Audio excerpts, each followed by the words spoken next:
Welcome to special debate. This is Satish. Federation versus chamber వివాదం మరింత ముదురుతోంది. వేతనాలు పెంచం ఇంకా తగ్గించేస్తామని నిర్మాత కళ్యాణ్ వివాదాన్ని పెద్ద చేశారా? చిరంజీవి బాలయ్య చెప్పినా సమస్య పరిష్కారమయ్యే పరిస్థితి లేదా? దిల్ రాజు కోమటిరెడ్డి రంగంలో దిగడం దేనికి సంకేతం? చినికి చినికి గాలివానలా మారిన టాలీవుడ్ రచ్చపై special debate. No lights, no camera, no action. ఇప్పుడు చూడబోతున్నాం. చర్చలో పాల్గొంటున్నారు ప్రస్తుతం 10TV స్టూడియోలో మేకప్ అసోసియేషన్ సెక్రటరీగా ఉన్న కిరణ్ గారు, అలాగే బయట నుంచి లైవ్లో పాల్గొంటున్నారు ప్రముఖ నిర్మాత, అలాగే అటు ప్రొడ్యూసర్ కౌన్సిల్లోనూ ఫిల్మ్ ఛాంబర్లోనూ అత్యంత కీలకంగా వ్యవహరించే నట్టుకుమార్ గారు కూడా డిబేట్లో జాయిన్ అవుతున్నారు. నట్టుకుమార్ గారు, సమస్య పరిష్కారం దిశగా అడుగులు పడుతున్నాయా లేదంటే సమస్య పెద్దదవుతుందా? ఎందుకంటే గతంలో కొన్ని ఇష్యూస్ వచ్చాయి, ఇండస్ట్రీకి సంబంధించిన ఇష్యూస్ వచ్చాయి, అటు టికెట్లకు సంబంధించి కానీ షూటింగ్ల అనుమతులు ఇలాంటి చాలా సమస్యలు. అప్పుడు ఇండస్ట్రీ మొత్తం ఏకతాటిపైకి వచ్చి ఒక డెలిగేషన్గా ఏర్పడి ప్రభుత్వ పెద్దలను కలవటం, సమస్యలు పరిష్కారం చేసుకోవటం ఇలాంటివన్నీ జరిగాయి.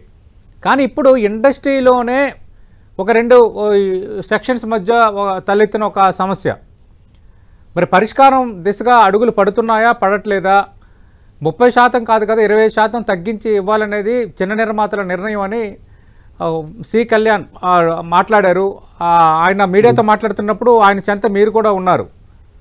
ఏం జరగబోతుంది? నేను దానికి వివరణిస్తా. నేను చెప్పండి. ఇప్పుడు యాక్చువల్ గా చిన్న సినిమా నిర్మాతలందరూ మీటింగ్ జరిగింది. ఆ మీటింగ్ లో ఏం జరిగిందంటే మొత్తం టోటల్ గా అందరు నిర్మాతలు ఏమన్నారంటే 2022 సంవత్సరంలో అగ్రిమెంట్లు చేసేటప్పుడు ఫెడరేషన్ ఒక లెటర్ ఇచ్చింది. ఏమని ఇచ్చిందంటే స్మాల్ బడ్జెట్ మూవీస్ కి మొత్తం టోటల్ గా రికగ్నైజ్డ్ బై ఛాంబర్ లో ఎవరైతే సినిమా ఇవ్వాలి అని అనుకుంటారో వాళ్ళకి మీరు 25% తగ్గించి షూటింగ్ చెయ్యాలి అని ఆ రోజు మీటింగ్ లో సారాంశం. అది ఏది 2022. ఆ 2022 తర్వాత ఆ లెటర్ ఏదైతే ఇచ్చారో చిన్న సినిమా నిర్మాతలకి షూటింగ్స్ తగ్గించి చేస్తామనేది ఎవరు ఒప్పుకోలేదు. ఎవరు ఎందుకు ఒప్పుకోలేదంటే వాళ్ళు ఒప్పుకోపోవడానికి వాళ్ళు అక్కడ యూనియన్ వాళ్ళు ఏం చెప్తున్నారు, ఇది ఫెడరేషన్ వాళ్ళు ఇచ్చారండి లెటర్. ఇది మీకు కార్మికుడు ఇవ్వలే లెటర్, ఫెడరేషన్ వాళ్ళు ఇచ్చారు. ఆ ఫెడరేషన్ యూనియన్లు ఒప్పించుకోలేకపోయాయి. ఫెయిల్ అయిపోయారు వాళ్ళు. నెంబర్ 1. నెంబర్ 2, మీకు ఎప్పుడైతే కార్మికుడు ఏమంటాడంటే నేను పెద్ద సినిమాకి లైట్ ఏమో వస్తున్నా, చిన్న సినిమాకి లైట్ ఏమో వస్తున్నా, పెద్ద సినిమాకి మేకప్ వేస్తున్నా, చిన్న సినిమాకి మేకప్ వేస్తున్నా, నా దాంట్లో నేను వచ్చే డ్రైవర్ గా 4 గంటలకు వస్తా, రాత్రి 9 గంటలకు వెళ్తా, నాకు ఆ సినిమా అయినా ఈ సినిమా అయినా ఒకటే పని తప్ప నాకేమైనా పని భారం తగ్గుతుందా, పని భారం ఏమైనా పెరుగుతుందా, కనుక నాకు నా పెద్ద సినిమాకి ఎక్కువ ఇవ్వడం ఏంటి, చిన్న సినిమాకి తక్కువ ఇవ్వడం ఏంటి, ఇది సినిమా లాగానే చూడాలి కదా అనేది వాళ్ళ భావన. దాంట్లో వాళ్ళది కార్మికుల దాంట్లో మనం తప్పు పట్టడానికి లేదు ఇక్కడ. అలాగే చిన్న సినిమా నిర్మాతలు ఏమంటారంటే మేము తీసే సినిమా ప్రతి సినిమాలు కూడా 92% ఆల్మోస్ట్ మేము సినిమా ఇండస్ట్రీని ఈ రోజు కార్మికుడు షూటింగుల్లో ఉన్నారంటే ఇన్ని 100 సినిమాలు అవుతున్నాయంటే ఈ రోజు కార్మికుడు ప్రతి వాళ్ళు పనిలోకి వెళ్తున్నారు అంటే మా చిన్న సినిమాల వాళ్ళే కదా అంటారు. ఇది నిజమే, ఇది వాస్తవమే. పెద్ద సినిమా వాళ్ళు 10 సినిమాలు తీస్తారు, 10 సినిమాలు 1, 2 సంవత్సరం 3 సంవత్సరాలు తీస్తారు పెద్ద హీరో. వాళ్ళు తీసిన తర్వాత వాళ్ళ కాడికి వెళ్ళింది ఒక రెగ్యులర్ పీపుల్ వెళ్తారు. అంటే ఒక మేకప్ మ్యాన్ ఉంటే ఆ మేకప్ మ్యానే 10 సంవత్సరాలు చేస్తాడు, లేకపోతే ఇంకొక డ్రైవర్ ఉంటే ఆ డ్రైవర్ చేస్తాడు. అంటే వాళ్ళకి ఒక రెగ్యులర్ టీం ఉంటుంది ఈ పెద్ద సినిమాలకి. ఇప్పుడు రెగ్యులర్ గా ఈ చిన్న సినిమాలలో అందరూ కొత్త నిర్మాతలు అవ్వచ్చు, ఇంకో నిర్మాత అవ్వచ్చు, లేకపోతే నేను అవ్వచ్చు, ఎవరైనా. ఇప్పుడు మాకు ఒక టీం ఉంటుంది. కాకపోతే ఏంటంటే ఎవరైనా రెగ్యులర్ గా కాని వాళ్ళు ఉన్నారు అందరికీ ఈ 92 మంది సినిమాలు తీస్తూ ఉంటే కార్మికుడు ఈ రోజు నిలబడుతున్నాడు అంటానికి, షూటింగ్లు అవుతున్నాయి అంటానికి, కార్మికుడు పని దొరుకుతుంది అంటానికి వాస్తవం ఇది. అయితే మేము ఇంత కష్టపడి తీస్తున్నాం, మాకు ఒక్కరికి క్యూబ్ డబ్బులు కూడా రావట్లేదు. మేము సినిమా ఇండస్ట్రీ మొత్తం టోటల్ పతనమైపోయే స్థితిలో ఉంది కాబట్టి మేము దాన్ని మమ్మల్ని అర్థం చేసుకోండి అనేది చిన్న నిర్మాత. వాళ్ళు ఏమంటారంటే మీరు అగ్రిమెంట్ మీరు ఫెయిల్ అయ్యారు, ఫెడరేషన్ ఫెయిల్ అయింది అగ్రిమెంట్. ఆల్రెడీ 2022లో ఇచ్చిన అగ్రిమెంట్ ఎప్పుడైతే ఫెయిల్ అయిందో ఈ లెటర్ మా ఎలాగైతే ఆనర్ చేయలేదో మరి ఆ అగ్రిమెంట్ ఎలాగ ఆనర్ చేస్తారు అనేది చిన్న నిర్మాణ సారాంశం. 25% తగ్గించే చెయ్యండి అని అది చెబితే దాన్ని అది కాదు అని చెప్పి ఇనానిమస్ తీర్మానం ఏం చేశారంటే దీన్ని మొత్తం టోటల్ పాత రేట్లు ఏమున్నాయో ఆ పాత రేట్లే చెయ్యాలి. ఏదైతే ఉన్నాయో ఒక్క నిమిషం లైవ్ లో ఉండండి సార్. ప్రస్తుతం ఫెడరేషన్ ప్రతినిధులు మాట్లాడుతున్నారు. ఒకసారి లైవ్ లో చూసిన తర్వాత మళ్ళీ డిబేట్ కంటిన్యూ చేద్దాం. ఈ సమస్య పరిష్కారం వస్తేనే ప్రకటన నమ్ముతున్నాం. ఎందుకంటే డైరెక్టర్ అసోసియేషన్ తరఫున మేము కోఆర్డినేషన్ కమిటీలో ఉన్నందుకు అటు ప్రొడ్యూసర్లకి ప్రొడ్యూసర్లకు అనుకూలంగా అలాగే కార్మికులకి న్యాయం జరిగేలాగా మేమిద్దరిని ఒప్పించగలమని నమ్మకం మాకుంది. సో డెఫినెట్ గా ఈ సమస్యకి ఏ విధంగా అయినా సరే పరిష్కారం చర్చల ద్వారా జరుగుతుంది. సో మళ్ళీ ఇండస్ట్రీ అంతా బాగుండాలని అందరూ, ఎందుకంటే ప్రొడ్యూసర్లు ఇక్కడ బాసిజం చేయరు, ఇక్కడ చాలా ఫ్రెండ్లీగా ఉంటారు, టెక్నీషియన్ తోటి ఫ్రెండ్షిప్ ఉంటుంది. అలాగే టెక్నీషియన్లు కూడా ప్రొడ్యూసర్ని చాలా రెస్పెక్ట్ ఇస్తారు.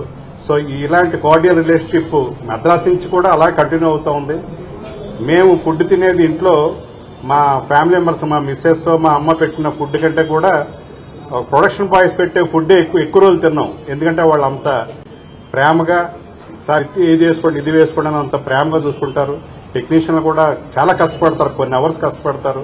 సో వాళ్ళ కష్టం అంతా నిర్మాతలు తెలుసు, అలాగే నిర్మాతలు ఎంత కష్టపడుతున్నారో అలాగే టెక్నీషియన్లు తెలుసు.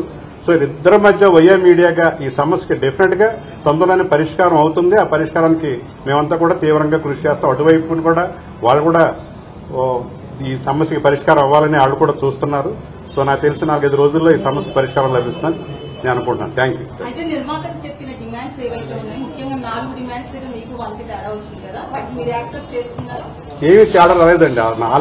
4 డిమాండ్స్ కి క్లారిఫికేషన్ కోసం ఈ మీటింగ్, ఫస్ట్ మీటింగ్ ఆ క్లారిఫై అయింది, వాళ్ళకి క్లారిఫై అయింది. మరి ఇదివరకున్న ఎగ్జిస్టింగ్ అవే 2, అందులో 4 ఉన్నట్లో 2 అదే. ఒక ఆదివారం మాత్రం, ఒక సెకండ్ సండే మాత్రమే హాలిడే. నేషనల్ హాలిడేస్ అని హాలిడేస్ కి ట్రీట్ చేయమన్నారు. Every Sunday, every month second Sunday కాకుండా ఎవ్రీ సండే వర్కింగ్ డేగా ట్రీట్ చేయమన్నారు.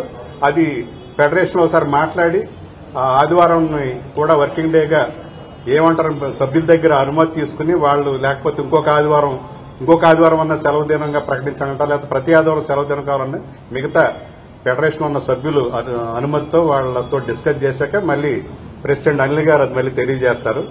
ఈ 4 డిమాండ్లు అయితే డిఫరెన్స్ ఆఫ్ ఒపీనియన్స్ ఏం లేవు. ఒక హాలిడే ఆదివారం సెకండ్ సండే మాత్రమే హాలిడే చూడండి కొంచెం. నేషనల్ హాలిడేస్, ఫెస్టివల్స్ అన్ని హాలిడేగా ట్రీట్ చేయండి అన్నారు. ఆ సండే ఒకటే అనేది ఆ డిమాండ్, ఆ సండే ఒకటే మేము డిస్కస్ చేసి చెప్తామని చెప్పాము.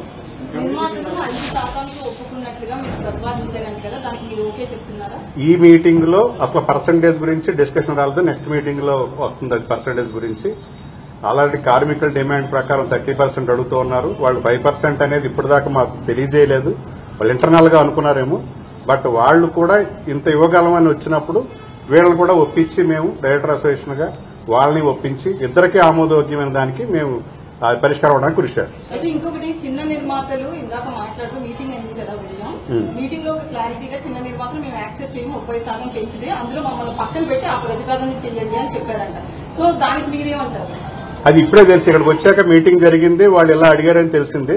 డెఫినెట్ గా చిన్న నిర్మాతలకి ఫెడరేషన్ ఎప్పుడు అన్అఫీషియల్ గా చాలా హెల్ప్ చేస్తా ఉన్నారు. ఒక యూనియన్ నుంచి ఒక 10 మంది వెళ్లాలన్న రూల్ ఉంటే వాళ్ళ బడ్జెట్ ప్రకారం 5 వెళ్లి చేస్తున్నారు. అది అన్అఫీషియల్ జరుగుతుంది. డెఫినెట్ గా చిన్న నిర్మాతలకి హెల్ప్ అయ్యే విధంగా, ఎందుకంటే 80% సినిమాలను ప్రొడ్యూస్ చేసే చిన్న నిర్మాతలే కాబట్టి డెఫినెట్ గా వాళ్ళు భారం పడకుండా ఫెడరేషన్ డెఫినెట్ గా ఆలోచిస్తుంది. మీటింగ్ మళ్ళీ కాన్ఫర్ చేస్తారు. ఇప్పుడు చెప్పాను కదా, వాళ్ళ ప్రొడ్యూసర్తో మాట్లాడుకుని మళ్ళీ నెక్స్ట్ మీటింగ్ కాన్ఫర్ చేస్తారు. Thank you. రైట్, మనం చూస్తున్నాం ఫెడరేషన్ కోఆర్డినేషన్ కమిటీ చైర్మన్గా ఉన్న వీర్ శంకర్ మాట్లాడుతున్నారు. అంటే కొంచెం డిస్కస్ చేసుకుంటున్నాం, ఎమికబుల్గా ఒక డెసిషన్ రావాలని అందరం కోరుకుంటున్నాము అన్న అంశాన్ని ఆయన ప్రస్తావిస్తున్నారు.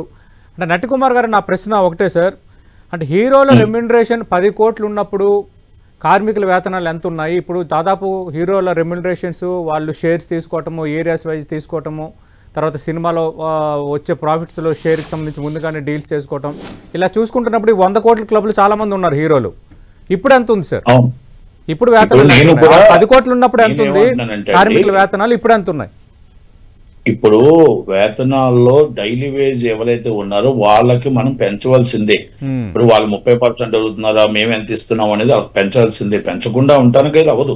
ఇప్పుడు చిరంజీవి గారు చెప్పినా, నటికుమార్ చెప్పినా, ఒకప్పుడు దాసనాథ గారు చెప్పినా, కార్మికులకి మనం పెంచకపోతే ఎలాగండి? టికెట్ రేట్ పెంచాం, మొత్తం టోటల్ గా రెమ్యునేషన్లు పెరిగాయి, కలెక్షన్లు పెరిగాయి, మనం అర్ధరాత్రాట్లు పెరిగాయి, బెనిఫిట్స్ వాళ్ళు పెరిగాయి, అన్ని పెరిగాయి, జిఎస్టీలు పెరిగాయి, వాళ్ళ జీతాలు కూడా పెరగాల. కాకపోతే మనం ఏమంటున్నాం అంటే, ఇటు కార్మికుడిది తప్పులేదు, ఇటు నిర్మాతలది తప్పులేదు.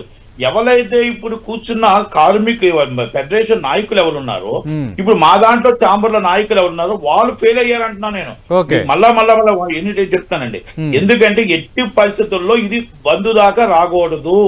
ఇది బంధు దాకా రావడం అనేది తప్పు. ఆ తప్పు జరిగింది కాబట్టి ఈరోజు బంద్ వచ్చింది. నట్టుకుమార్ గారు మీరు అన్నట్టుగా తప్పు జరిగింది అనుకుందాం. ఎందుకంటే ఇది ఇప్పటికిప్పుడు నలుగుతున్న ఇష్యూ 2-3 రోజుల్లో జరిగింది కాదు కదా. 6 నెలల నుంచి మేము చెబుతూనే ఉన్నాము. 3 నెలల ముందు నుంచి కూడా చర్చలు జరుపుతూనే ఉన్నాము. మీరు కనుక నిర్ణయం ఇవ్వకపోతే ఆగస్టు 1 నుంచి మేము సమ్మెకి వెళ్తామని చాలా క్లియర్ కట్ గా చెప్పామని ఫెడరేషన్ ఏ యూనియన్ కదిపినా చెప్తున్నారు. ఏమండి ఫెడరేషన్ మేము సమ్మెకి వెళ్తాం అనేది వాళ్ళకు కూడా రూల్స్ అండ్ రెగ్యులేషన్స్ తెలుసు. నోటీస్ ఫస్ట్ 18 రోజుల ముందు నోటీస్ ఇవ్వాలి. ఇవన్నీ ఉన్నాయండి. 21 రోజు ముందు నోటీస్ ఇవ్వాలి. ఇవన్నీ ఉన్నాయి. నేను దానికోసం మాట్లాడట్లా. మీరు 2022 అగ్రిమెంట్ ఎందుకు వైలేషన్ జరిగింది ఫెడరేషన్ సమాధానం చెప్పాలా. మళ్ళా 2022 నాడు మీరు పెట్టుకున్న అగ్రిమెంట్ 30% పెంచుతానన్నారు. దాన్ని డిస్కషన్ చేయకుండా అసలు మీరు వాళ్ళకి ఏం పెంచుతారు, డైలీ వేజ్ లేబర్ కి ఏం పెంచుతారో తేలాలి.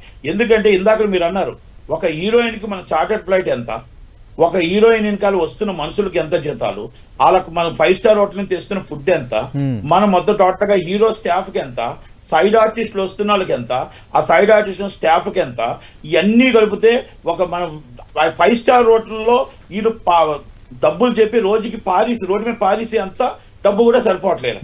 అంటే మనం వేస్టేజ్ చేస్తున్నామే, ఆ వేస్టేజ్ లో కూడా అంత కూడా మనం పెంచితే సరిపోతుంది.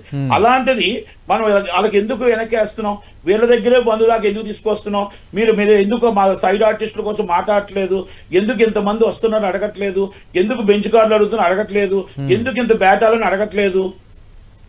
ఇవన్నీ మీరు అడిగితే అక్కడ హీరోయిన్ అడుగుతుందేమని భయం, హీరో అడుగుతాడేమని భయం, సైడ్ ఆర్టిస్ట్ అడుగుతాడేమని భయం, సినిమా మొత్తం టోటల్ గంట ఆగిపోద్దేమని భయం. అది అనువుగా అమాయకుడు ఎవరు దొరికాడు, కార్మికుడు దొరికాడు. కార్మికుడి మీద మనం ఏమైనా మాట్లాడవచ్చు అనేది ఇది కరెక్ట్ కాదు. ఇటు సైడు కరెక్ట్ కాదు. అలాగే ఫెడరేషన్ మీరు షూటింగ్ బంద్ దాకా ఎలా తీసుకెళ్లారు, మీరు జరిగింది 25% మీరు సంతకం మీరే పెట్టారు కదా, మీరు ఇచ్చిన లెటరే కదా. అది కూడా అడుగుదాం. కీలకంగా యూనియన్స్ లో ఒకటైన మేకప్ ఆర్టిస్ట్ అసోసియేషన్ సంబంధించి ప్రస్తుతం సెక్రటరీగా ఉన్న కిరణ్ గారు ఉన్నారు. కిరణ్ గారు, మరి నట్టుకుమార్ గారు చెప్తున్నారు, నమస్తే. ఏం జరగబోతోంది? 5వ రోజుకు చేరుకుంది. మీరు వెనక్కి తగ్గమంటున్నారు, 30% ఇవ్వాలి. రెండోది ఇచ్చే వేతనాలు ఏ రోజుకి ఆ రోజు ఇవ్వాలనేది మీ డిమాండ్. అయితే మీ డిమాండ్లో కూడా సహేతుకత లేదని నేనే తనను. ఎందుకంటే చాలా భారీ సినిమాలు తీసిన నిర్మాతలు ఇప్పటికీ మళ్ళీ మీ పేమెంట్స్ ఇవ్వలేదనేది నేను సేకరించిన సమాచారం. అందులో గేమ్ చేంజర్ లాంటి సినిమాలు ఉన్నాయి, చాలా పెద్ద పెద్ద ప్రాజెక్ట్స్ ఉన్నాయి. ఇప్పుడు మీకు పేమెంట్స్ డ్రైవర్స్ కానీ, మేకప్ మ్యాన్లు కానీ, మిగతా ఆర్టిస్టులకు కానీ. అయితే ఇప్పుడు నట్టుకుమార్ గారు ఏమంటున్నారంటే 2 వైపుల సమస్య ఉంది, సడన్గా బంద్ వరకు రావాల్సిన వాతావరణం ఏంటి, అది ఎంత ఎఫెక్ట్ అయ్యేది కదా. యూనియన్ నాయకులు సరైన రీతిలో వ్యవహరించి ఉంటే, మేనేజబుల్గా వ్యవహరించి ఉంటే సమస్య పరిష్కారం అయిపోయేది. ఇంతవరకు తెచ్చుకున్నారంటున్నారు, దీనికి మీ సమాధానం ఏంటి? ఇప్పుడు ఇందులో నట్టుకుమార్ గారు చాలా కరెక్ట్గా చెప్పారు సార్. దాంట్లో ఏంటంటే ఏది వేస్టేజ్ అనేది ఇందాక అన్నారు చూసారా, అది కరెక్ట్ అనమాట. మాకు టోటల్ సినిమా తీసే దాంట్లో బడ్జెట్లో వాస్తవానికి చూస్తే టెక్నీషియన్స్కి ఒక ఆల్మోస్ట్ ఒక 5% ఉంటుందేమో ఖర్చు. టెక్నీషియన్స్ అందరిది బేటాలు అంటారు కదా, ఆ బేటాలు డైలీ వేజ్ బేటాలు చూస్తే ఇక్కడ ఏమవుతుందంటే ప్రాబ్లం, వేస్టేజెస్ అన్నిటికీ యాక్చువల్లీ ఖర్చు పెడుతున్నారు. అది ఇక మేము కొన్ని ఏంటంటే మాట్లాడలేము. ఒక యాక్చువల్లీ ప్రొడ్యూసర్స్ ఇందాక ఆయన ఎక్స్పీరియన్స్ పర్సన్ కాబట్టి, చిన్న సినిమాలు చేశారు కాబట్టి వాళ్ళతో కూడా మేము పనిచేసాము సార్ తోటి. వాళ్ళకి ఎగ్జాక్ట్లీ తెలుసు ఎక్కడ ఎవరికి ఎంత పేమెంట్ అసలు ఏంటనేది. అది కూడా తెలియకుండా చాలా మంది వేస్టేజ్ చేసుకుంటూ ఈ రోజున డిస్కస్ చేస్తున్నారు, ఏది ఇంత పెంచలేము అలా అని. మాకెంత సరే స్కిల్ విషయంలో కూడా కొన్ని కామెంట్స్ చేశారు నిర్మాత విశ్వప్రసాద్, ఈ రోజు బన్నీ వాసు కూడా అన్నారు స్కిల్ లేక మేము బయట నుంచి చాలా మంది స్కిల్ తెచ్చుకుంటున్నామని అంటున్నారు. మరికొందరు అయితే ఇంకా ఐటీ స్థాయిలో ఇస్తున్నాం అంటున్నారు. కరెక్ట్గా కొందరు హీరోయిన్ల అసిస్టెంట్లకో, హీరోల పర్సనల్ చూసుకునే వాళ్ళకో వాళ్ళు కొంచెం ఎక్కువ ఇవ్వచ్చు. మరి అయితే వాళ్ళు 10% ఉంటారు, మిగతా 90% మందికి నామినల్ గానే ఉన్నాయి కదా. ఈ వ్యాఖ్యలు ఏమంటారు? నేను విశ్వప్రసాద్ గారి మాటకి నేను ఒక్క మాట అడొచ్చా? చెప్పండి సార్. ఇప్పుడు విశ్వప్రసాద్ గారు బన్నీ వాసు గారికి నేను ఒకటే సూట్ అడుగుతున్నా. ఇది ఈ కష్టం 35 సంవత్సరాలండి. వాళ్ళందరికీ తెలుసో లేదో, వీళ్ళు నిన్న కాక మొన్న వచ్చారు. 89లో తమిళోళ్ళు మన ఎత్తి మీద కూర్చుంటే 89లో ఫెడరేషన్ స్థాపిస్తే ఫెడరేషన్ లో మాకు పని రాదు అని చెప్పి అప్పుడు నేను కార్మికునేనండి, పని రాదు మీకు ఇవ్వలేము అన్న మాట చెప్తే ఆ రోజు మమ్మల్ని తట్టి పెద్దలందరూ అప్పుడు ఎవరైతే రామ్ గోపాల్ వర్మ గారు అప్పుడు మొత్తం టోటల్ గా ఎవరైతే ఉన్నారు ఇంకా మొత్తం టోటల్ రామ్ గోపాల్ వర్మ గారు, నందమూరి తారక రామారావు గారు, నాగేశ్వరరావు గారు, ఆర్సన్ బాబు గారు, అప్పారావు గారు, భాస్కర్ రావు గారు, కృష్ణమోహన్ గారు, కృష్ణరాజు గారు, ఇంకా ఎంతో మంది అండి చెప్పుకుంటూ వెళ్తే పెద్దలు చాలా మంది ఉన్నారు. ఇప్పుడు చాలా మంది కొంతమంది తెలియకపోవచ్చు, దాంట్లో నేను ఒకరిని. అయితే నేను ఆ రోజు 100 రూపాయలు పెట్టిన ఫెడరేషన్ ఇది, మెంబర్షిప్ ఫీజు 100 రూపాయలు, జూనియర్ ఆర్టీసీ 130 రూపాయలు ఆ రోజు స్థాపించి తెలుగు వాళ్ళు మేము ఇక్కడ ఇంకెంతగాని చెన్నైలో వస్తుంటే మేము ఎక్కడ భరిస్తాం, మాకు పని వాళ్ళ దగ్గర బానిసగా బతకాలని మేము తిరిగితే మేము ధర్నాలు చేస్తుంటే బుర్రల బద్దలు కొట్టుకుంటే ఆ రోజు కొంతమంది నిలబడి రామ్ గోపాల్ వర్మ గారు ధైర్యంగా నిలబడి ఎస్ మేము షూటింగ్ హైదరాబాద్ లోనే చేస్తా, ఇక్కడ హైదరాబాద్ వాళ్ళతోనే షూటింగ్ చేస్తానంటే అప్పుడు దాసనారాయణ గారు మళ్ళా దిగి మొత్తం టోటల్ గా 30% హైదరాబాద్ అండి, 70% చెన్నై అండి. అలా తీసుకొచ్చి మాకు 30% కి పని ఇచ్చేవారు కాదండి, పని ఇవ్వకుండా పక్కన కూర్చోబెట్టి డబ్బులు ఇస్తూ వాళ్ళు ఏలాకోలం చేసేవారండి. అంటే నవ్వేవారు, ఇలా పని రాదురా మేము డబ్బు ఇస్తామంటే ఆ కసితో పనికి వచ్చిందండి స్కిల్ అనేది. ఇప్పుడు కూడా పని రాదని అంటున్నారు, ఇప్పుడు కూడా స్కిల్ లేదు కాబట్టి బయట నుంచి తెచ్చుకుంటాం అంటున్నారు బన్నివాసు గాని విశ్వప్రసాద్ నిర్మాతలు. ఈ రోజు తెలుగు ఇండస్ట్రీ ఏంటో స్టార్ట్ చెప్పింది ఫెడరేషన్. తెలుగు ఇండస్ట్రీలో తెలుగు టెక్నీషియన్ అంటే తెలుగు డైరెక్టర్ కావాలని నార్త్ ఇండియా కోరుకున్నాడు, తెలుగు డైరెక్టర్ కావాలని తమిళనాడు కోరుకున్నారు, కర్ణాటక కోరుకున్నారు. ప్రశాంత్ నీళ్ళు ఎక్కడోడు, వీళ్ళందరూ ఎక్కడోడు, రాజమౌళి ఎక్కడోడు. ఈ రోజు తెలుగు ఇండస్ట్రీ మొత్తం చూపించిందండి. ఆ కసితో డాన్సరు, ఫైట్ మాస్టర్ ప్రతి ఒక్కడు ఇక్కడ తయారైతే 35 సంవత్సరాల కష్టమండి స్కిల్. ఇప్పుడు కొత్తగా వచ్చిన వాళ్ళు నిర్మాతలు ఏదో వచ్చేసి మేము వాళ్ళని తెచ్చుకుంటాం ఇలా తెచ్చుకుంటాం, నేను ఛాలెంజ్ చేస్తున్నా. అంటే నేను నిర్మాతగా ఉన్నాను, కార్మికుడిగా ఉన్నా. ఒక లైట్ సాఫ్ట్వేర్ కంపెనీ తీసుకొచ్చి ఒక లైట్ తీసుకొని పరిగెట్టుకుంటూ తీసుకెళ్ళి లైట్ మొయ్యగలడా, ఒక కెమెరా మొయ్యగలడా, ఆ స్టార్ట్ కరెక్ట్ గా టైం టు టైం టేకింగ్ చేయగలడా. ఇలాంటి సెన్సిటివ్ సిచ్యువేషన్ లో అలాంటి కామెంట్స్ కరెక్ట్ కాదు. I agree. అంటే కిరణ్ గారు మీరు ఏం కోరుకుంటున్నారు సార్, ఫైనల్ గా చెప్పండి, సమస్య పరిష్కారం అవుతుందా లేదంటే మధ్యస్థంగా మధ్యస్థంగా 30% నుంచి కొంత వెనక్కి తగ్గే ఛాన్స్ ఏమైనా ఉందా? ఎందుకంటే ఇప్పుడు ఎక్కడో ఒక దగ్గర దీనికి ఫుల్ స్టాప్ పడాలి, బ్రేక్ పడాలి. ఇప్పుడు సహజంగా అసలు సినిమా ఫీల్డ్ వదిలేసేయండి, బయట కామన్ గా మాట్లాడుకున్నాము. ఏదన్నా ఒక వస్తువు కానీ ఏదన్నా మీరు డిస్కస్ చేయడానికి వెళ్ళినప్పుడు 10 రూపాయలు చెప్పారు, మీరు 10 రూపాయలు చెప్పినప్పుడు లేదు 6 రూపీస్ ఇస్తాం అని మీరు అది కామన్ గా జరిగేది. అలా కాకుండా 10 రూపాయలు చెప్పినప్పుడు రూపాయి ఇస్తాం, ఇస్తావా ఇవా అంటే ఎలా ఉంటదండి, బాధ కలుగుతుందా? అలాంటి సిచ్యువేషన్ ఉందంటారు. ఎగ్జాక్ట్ అలాంటి సిచ్యువేషన్ ఉంది. అంటే 6 రూపాయలకైతే ఓకే, అంటే మధ్యస్థంగా ఏదన్నా అసలు డిస్కస్ చేసి, ఇప్పుడు ఇందాక నటికుమార్ గారు చెప్పారు చిన్న సినిమాలకి ఏదన్నా, ఇది అంతకు ముందు కూడా దీని గురించి డిస్కషన్ జరిగింది చిన్న సినిమాల గురించి. జరిగినప్పుడు అప్పుడు మేము చెప్పాం ఏది ఫెడరేషన్ వీటన్నిటిలో మీటింగ్ లో మేము పాల్గొన్నాం. చిన్న సినిమాలు అయితే ఇప్పుడు మీరు డిమాండ్లను బేర్ చేయలేమని ఆల్రెడీ శ్రీ కళ్యాణ్ లాంటి వాళ్ళు ప్రకటిస్తున్నారు, దానికి ఏమంటారు? దానికి యాక్చువల్లీ మేము చెప్పామండి అప్పుడు 15% ఎవరితో అయితే తీస్తున్నారో దానికి ఒక కమిటీ వేసి, ఒక 5గురిని కమిటీ వేసి డిసైడ్ చేయండి ఏది ఇది బడ్జెట్, దీంట్లో ఈ ఆర్టిస్టులు ఉన్నారు అని ఇద్దరు కూర్చొని ఫెడరేషన్ వాళ్ళు వీళ్ళు కూర్చొని డిస్కస్ చేసి ఇది చిన్న సినిమా నిర్ధారణ కనుక చేస్తే ఫెడరేషన్ తరఫు నుంచి ఖచ్చితంగా తక్కువ తీసుకొని పనిచేస్తాము అని అప్పుడు డిస్కస్ అయింది.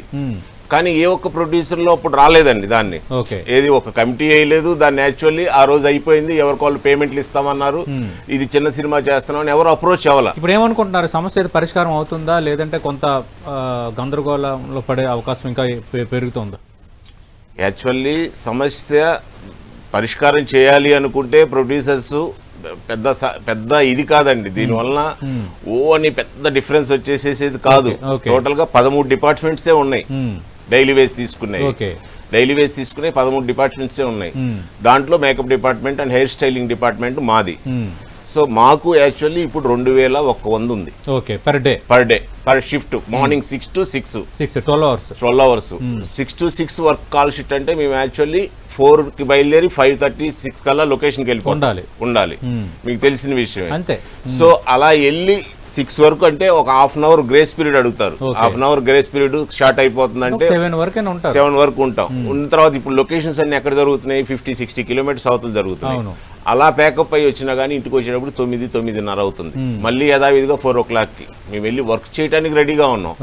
మేము అడుగుతుంది ఏంటి, జస్ట్ దాంట్లో ఇప్పుడు పెరిగితే మాకు ఇంకొక 2,700 రూపాయలు అయిద్దండి, 30% అయితే.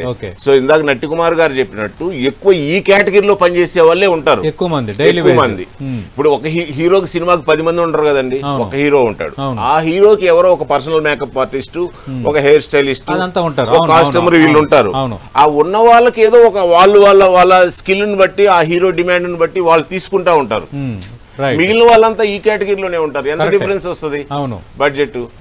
అది వాళ్ళు కూడా ఆలోచించి చేయాలన్న ఇది. రైట్. ఖచ్చితంగా నట్టి కుమార్ గారు లాంటి సెన్సిబుల్, అలాగే కొంచెం మధ్య మార్గంగా ఆలోచించే వాళ్ళు ఈ చర్చల్లో ఎక్కువగా ఇన్వాల్వ్ అవ్వాలి. నట్టి కుమార్ గారు మీరు కూడా బాగా ఇన్వాల్వ్ అవ్వాలి. సమస్యకి అయితే ఏదో ఒక పులిస్గా పడాలి. ఎందుకంటే కార్మికులు హ్యాపీ అవ్వాలి, నిర్మాతలు కొంచెం సాటిస్ఫై అవ్వాలి. 2 చేతులు కలిస్తే చెప్పట్లు, కానీ 2 చేతులు వెడమైపోతున్నాయి. రైట్. హెల్ప్ చేస్తుంటారు. ఎందుకంటే ఏమండి ఇది చిన్న ఇష్యూ అండి, స్మాల్ ఇష్యూని సెటిల్ అయిపోవాలి. ఇదేమి రెగ్యులర్ గా మాకు 4 రోజులు ఏంటి సార్, ఇప్పుడు 5వ రోజు, రేపు 5వ రోజు అంటున్నానండి. మంత్రి కోమటిరెడ్డి ప్రకటన చేశారు, రేపు మీటింగ్ పెట్టి మేము సమస్య తీరుస్తాం చూద్దాం. మధ్యాహ్నం కల్లా సార్ట్ అవుట్ అవ్వాలి. మధ్యాహ్నం కల్లా సార్ట్ అవుట్ అవ్వకపోతే రేపు 5 గంటలకు నేను చిరంజీవి గారి దగ్గర కూర్చొని, చిరంజీవి గారి దగ్గర అంతర్ నిర్మాతలు తీసుకొని వెళ్ళి ఆయన దీన్ని మధ్యవర్తిత్వంగా పెట్టి ఇది సెటిల్ చేద్దామని నేను అనుకుంటున్నాను. ఎందుకంటే ఇది సెటిల్మెంట్ అవ్వకపోతే కార్మికులు ఇబ్బంది పడతారు, నిర్మాతలు ఇబ్బంది పడతారు. కార్మికులు ఇండస్ట్రీ చాలా పెద్ద సమస్య అయిపోతుంది. థ్యాంక్ యూ కుమార్ గారు. ఒక చిన్న రిక్వెస్ట్ సార్, నట్టి కుమార్ గారికి యాక్చువల్లీ దీన్ని ఇక్కడతోటి ఈ సమస్య పరిష్కారం అయిపోయిందని మళ్ళీ ఇదివరట్లాగా అలా వదిలేయకుండా, ఈ ఇండస్ట్రీ, మన తెలుగు ఇండస్ట్రీ అనేది గొప్పగా ఫీల్ అవుతున్నారు, ఏది ప్రపంచం మొత్తం గొప్పగా ఫీల్ అవుతున్నారు. మనకు మనం తక్కువ చేసుకోకుండా నెక్స్ట్ అయినా దీన్ని ఇలా ప్రాబ్లం కంటిన్యూ అవ్వకుండా పక్కా దీనికి కుమార్ గారు. ఇది ముదురుతున్న సినీ వివాదంపై 10 టీవీ స్పెషల్ డిబేట్.